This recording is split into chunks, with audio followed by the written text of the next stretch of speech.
يا صباح او مساء الفل، عاملين ايه؟ فيديو النهارده بقى فيه شويه اسرار عن الميزانيه والتدبير المنزلي. بصوا في الجون. وهقول لكم كمان طريقه عمل البرجر، مش اي برجر، لا، بتاع المحلات الفخمه بقى. حاجه كده تاكلوها تحلموا بيها طول الليل. يلا بينا نخش على الفيديو. هقول لكم اول حاجه كده عملتها للبرجر.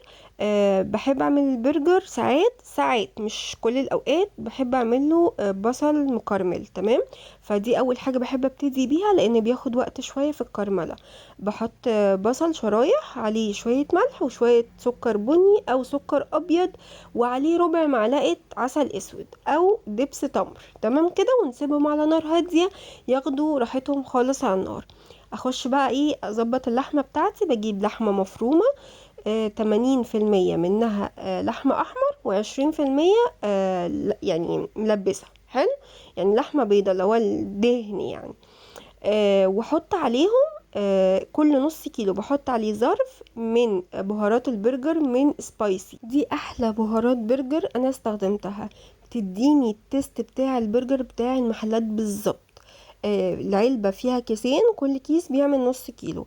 ودلوقتي نزلوا اكياس لوحدها، مش علبة فيها كيسين، كيس لوحده كده تقدروا تشتروه بنص التمن. تمام كده، عشان لو تمنها غالي عليكم. وبحط بقى، برجع للبصل اول ما احس ان هو خد لون حلو كده، بحط له نص مكعب مرقة دجاج، واسيبها كده تسيح معاه وتتشوح. وبعد كده اروح نازله ايه بشويه ميه عشان البصل بتاعي يستوي. هو دلوقتي ايه، ملسوع كده بس ما استويش لسه، فانا عاوزه بقى اسويه من جوه. واسيبه برده كل ده على نار هاديه. تعالوا اقول لكم على اول سر هيفرق جدا معاكم في النفسيه وفي الشبع بتاعكم. ايه هو؟ انا كميه اللحمه اللي انا مستخدماها نص كيلو. النص كيلو دول ممكن يعملوا 5 سندوتشات. كل قطعه برجر هتكون 100 جرام. تمام. بس مش ده اللي انا عملته، وهقول لكم ليه. اللي انا عملته، قسمت النص كيلو على 4 سندوتشات بس. اتنين اتنين بالغين يعني الاب والام، واتنين للاطفال. حلو كده. مقسمه الاتنين الكبار كل قطعه برجر 150 جرام. حلو. الاتنين التانيين كل قطعه برجر 100 جرام. تمام كده. تعالوا اقول لكم على الصوص ده، طعمه خطير، بينقل الساندوتش في حتة تانية خالص. تقدروا تستخدموه مع اي حاجة تانية، مش لازم برجر. بجيب خيار مخلل، الخيار ده انا كنت انا اللي مخللاه، وبقطعه قطع صغيرة خالص، وبحط عليه مايونيز وكاتشب، وممكن تحطي معلقة مستردة صغننة خالص، بس احنا مش بنحبها في الساندوتشات. تقدري بقى تستخدميه مع البرجر، مع ناجتس، مع زنجر، اي حاجة، بيبقى طعمه خطير. بفرشه كده في الساندوتش وقبل ما احط فيه اي حاجة. ودي المكونات اللي انا هستخدمها في الساندوتش. يا مروة انت كده مكونات مكلفة وميزانية كده عالية، ما انا عارفة ده كده مش اكل موفر. بس الاكلة دي احنا مش هنعملها كل يوم، الاكلة دي هنعملها مرة واحدة في الشهر، وهنعمل اكلة تانية مرة واحدة كمان، واكلة كمان جميلة كمان مرة. فتقريبا هنعمل لنا في الشهر 4 وجبات، تكون تكلفتها عالية شوية، بس اكيد مش زي ما تشتريها من بره، ولا في نفس الثمن، ولا في نفس المكونات، ولا في نفس النظافة، ولا في نفس الطعم. واتحدى اي حد يجرب الساندوتش ده. بصوا، مهما كال مهما ايه كال ايه مهما كل برجر بره، عمره ما هيستطعمه زي ما هيستطعم ده، لان ده معمول بحب. انت واقفه كده بتعمليه وانت مبسوطه، الحاجه قدامك انت مجهزاها، واقفه بتعمليها بمزاج، انت مش مستعجله. وده مهم قوي قوي، لان الاكل اللي بيتعمل كده بصربعه وكروته ما بيطلعش حلو. فلازم تدي للاكل وقته، اديله حقه في التحضير. تمام. بالنسبه لتشكيل البرجر، تقدري تشكليه في المكبس اللي انا وريتهولك، وفي اشكال منه مختلفة كتير. وتقدري تجيبي اي طاسة صغننة عندك تشكلي فيها البرجر. الطاسة دي انا شكلت فيها البرجر اللي هو الحجم الكبير، اللي هو 150 جرام، اللي هو للاب والام. والمكبس عملت فيه البرجر الصغير اللي هو 100 جرام. تمام. وهسويه عندي على النار عادي خالص في الطاسة، مش محتاج يعني جريل بقى والكلام ده، طاسة عادية اهي. يعني حتى ما طلعتش جريل، الطاسة العادية بتاعتي. بس حابة الاول قبل ما اعمل البرجر، عاوزه احمص الكايزر بتاعي عشان يديني كده التست بتاع المطاعم لما بيكون متحمص، ونحط عليه الصوص او بنحط عليه البرجر. حتى لو انتي مش تعملي الصوص بيبقى ماسك نفسه، ما يبوش كده معانا ويبتدي يسحب من السوائل بتاعه الساندوتش، لا بيبقى ماسك نفسه كده وحلو. والزبده بتديه كده طعم حلو، وشويه زيت صغيرين عشان الزبده ما تتحرقش، وفي نفس الوقت الزيت ده بيديله قرمشه. فعارفين كده تركيبه كده حلوه بتديكوا طعم حلو قوي. بحمص عندي القاعده والوش بتاع البرجر، يعني اساسي الاتنين بيتحمصوا، مش اللي تحت بس، لا والجزء كمان اللي فوق. وبعد كده بحط عندي البرجر يستوي. البرجر لما يجي يستوي لازم اعلي النار قوي عشان ما ينزلش ميه وابص الاقيه كش بقى ويبقى مش حلو. وبعد كده بخلي النار وسط، ما بتميل اكتر ان هي تكون عاليه، ما تكونش وسط واطيه، لا تكون وسط عاليه. تمام. تعالوا اقول لكم انا ليه قسمت النص كيلو لحمه مفرومه على 4 سندوتشات مش 5، بالرغم ان احنا عاوزين نوفر ونقسم النص كيلو ده على اكبر عدد من السندوتشات عشان طبعا الناس كلها تاكل. بس انا هقول لكم ايه وجهة نظري. لما قسمت النص كيلو على 4 سندوتشات خليت سندوتشين 150 كل واحد، وده لشخص كبير، ما ينفعش اطفال خالص، الاطفال مش هيقدروا يخلصوا اصلا ربعه. تمام. لما شخص كبير ياكل 150 جرام على بعضهم هيشبع نفسيا، وهيشبع هو نفسه، معدته هتشبع لان كل كمية بروتين كبيرة. فالبروتين الكتير بيشبع، زائد طبعا شوية الحبشتكنات اللي جوه الساندوتش والجبنة الشيدر والحاجات دي كلها فيها بروتين، فبرضه بتشبع.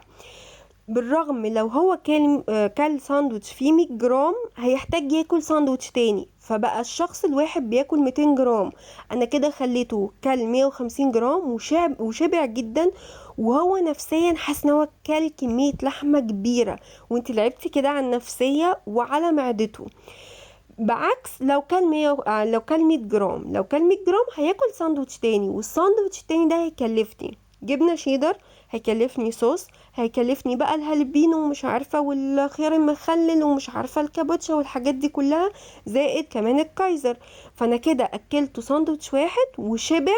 ولو كان كمية اللحمة اقل كان هياكل ساندوتشين، كان هيشبع، بس كل سندوتشين والتكلفة بقت اعلى. فانا بلعب في الحتة دي ان الشخص يتبسط لان هو كل كمية لحمة كبيرة. هي مش كبيرة ان بياكل نص كيلو لوحده، لا، بس هو جوه الساندوتش نفسها 150 جرام هو حاسس ان هو كل كمية لحمة. غير لما تجيبي ساندوتش مفهوش لحمة، او اللحمة رقيقة خالص، تحسي انت ما كلتيش، انت مش بعتيش نفسيا، ومعدتك ما شبعتش لان كمية البروتين قليلة. فده اللي انا بلعب عليه، بلعب على النفسية جدا. انا سوسة، انا لئيمة.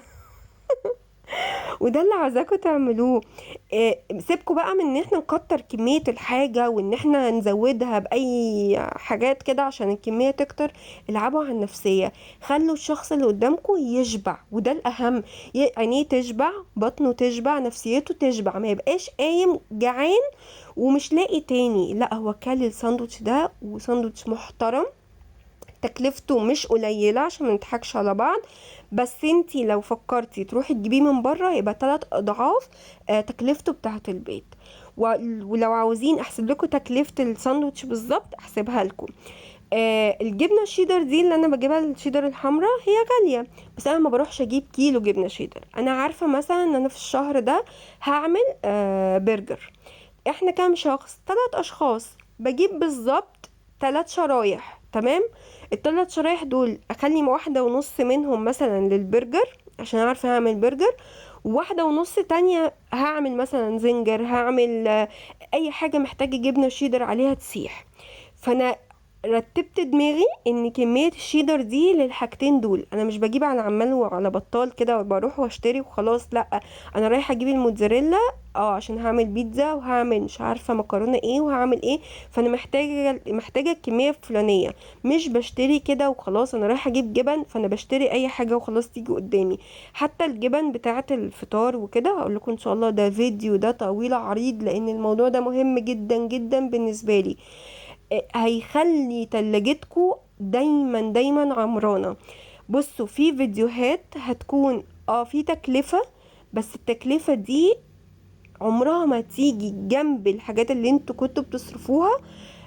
وبرضو هتحسسكوا باحساس مختلف اكنكوا خرجتوا بره بس ما صرفتوش فلوس كتير، ودي نقطة مهمة قوي. اللي عاوزين نخرج بيه من الفيديو ده ان انتوا ما تكتروش عدد الحاجات اللي هتتاكل، على قد ما انتوا تخلوا الحاجة الواحدة اللي هتتاكل تشبع البطن وتلعب على النفسية وتخلي الشخص قايم مبسوط. هو ده الاهم بالنسبة لك. لو الشخص قام متمزج وحس ان هو كل ساندوتش مليان وغني، هو بالنسبة له عينيه شبعت. فده نقطة مهمة قوي. النقطة المهمة كمان ان الاكلات اللي زي كده، اللي ممكن شخص يكون شايفها مش غالية خالص وشخص شايفها ان هي غالية جدا، ما بتتعملش طول الشهر. ايا كان امكانياتك المادية كويسة او مش كويسة، الحاجات دي ما تتعملش طول الشهر. الحاجات دي بتتعمل مرة واحدة في الاسبوع، يعني بتتعمل 4 مرات في الشهر، مش اكتر من كده. بس كده.